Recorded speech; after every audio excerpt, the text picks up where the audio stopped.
ako'y namit, napahanga ako sa taglay mong bait. Ikaw ang guest ko sa tuwing birthday. At sa room ko, ikaw ang display. Di ka na nawala sa alaala.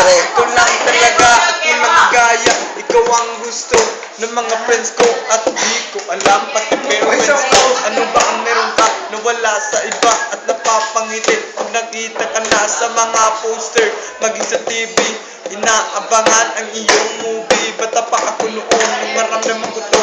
Ayoko ng iba, ikaw ang gusto. At sa aaminin ko, maniwala ka, mas gusto kita sa kagaya. Yeah!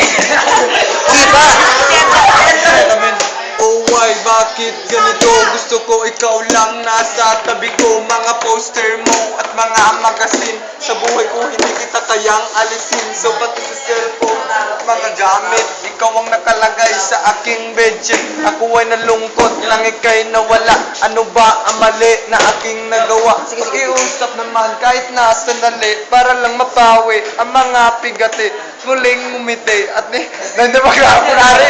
Eri, hindi klaro ko na rito eh. Hindi kanta.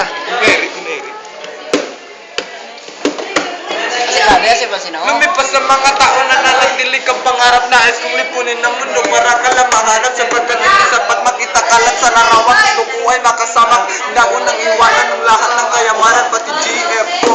Sabihin mo magkano ba ang GF ko? At aking ibibigay, tanggapin mo lang ako. Okay lang sa akin kahit alipinin mo ako. Sabi ng ama ko, nabubuwang ako. Sabi ng ina ko, di ka raw totoo. Isa kang kwentong binigyan ng buwan. Pero sa mundong ito, di ka raw tunay. Isa kang nilikha para lang sa bata.